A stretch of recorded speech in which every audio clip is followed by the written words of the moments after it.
문재인 대통령이 남북 정상회담을 공식 제안한 가운데 여야는 한미 정상회담을 비롯한 대북 정책에 대해 엇갈린 평가를 내놨습니다. 국회 연결해 자세한 소식 알아보겠습니다. 차정윤 기자. 네, 국회입니다. 네, 정부 대북 정책에 대한 여야 반응 전해주시죠. 네, 더불어민주당은 이번 회담의 성과를 인정하면서 북미 간의 새로운 활력을 불어넣었다고 평가했습니다. 이해찬 대표는 국회에서 열린 외교 안보 통일 자문회의에서 지금만큼 좋은 기회는 다시 없다며 문 대통령의 중요한 역할이 막 시작된 것 같다고 기대감을 나타냈습니다.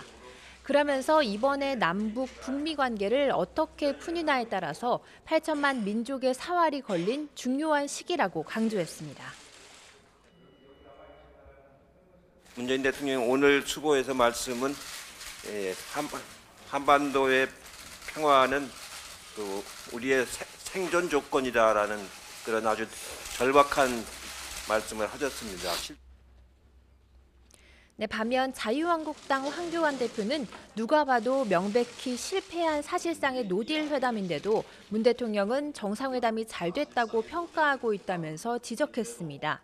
그러면서 북핵을 완전 폐기하기 위해서는 긴 시간이 걸리고 단계별 과정별로 치밀한 대응이 필요한데도 문재인 정권은 터무니없는 낙관론에 매달리고 있다며 종북 정책에 맞서 장기적 평화 로드맵과 현실적 대안을 마련해야 한다고 강조했습니다. 북핵 폐기와 대북 제재에 대해서 두 정상이 단 하나도 실질적인 합의를 이루지 못했는데 도대체 뭐가 잘 됐다는 것인지 이해하기 어렵습니다.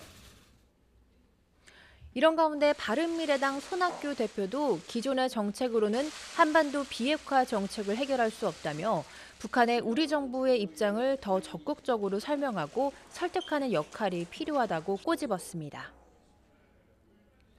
네, 또 이미선 헌법재판관 후보자의 인사청문 보고서 채택, 오늘까지가 시한인데 여야 이견이 좁혀질 기미가 없습니까? 네, 아직까지는 그럴 기미가 보이지 않습니다. 이 후보자에 대한 인사청문 보고서 채택은 사실상 불발됐다고 볼 수 있습니다. 오늘이 채택 시한인데 보고서 채택을 위한 의사 일정은 잡히지 않았습니다. 여당은 이 후보자가 헌법재판관으로 흠결이 없고 주식거래에 위법성이 없다며 야당의 인사청문 보고서 채택 협조를 촉구하고 있습니다. 더불어민주당 이해찬 대표는 이 후보자는 국민의 민생과 직결된 노동법과 관련해 좋은 판결을 내린 적격자라고 강조했습니다. 반면 한국당은 청와대의 임명 강행 움직임에 대해 거세게 반발하고 있습니다. 황교안 대표는 이 후보자의 주식 투자 의혹이 심각한 결격 사유라며 즉각 사퇴시키고 청와대 인사 라인도 전부 물갈이해야 한다고 촉구했습니다.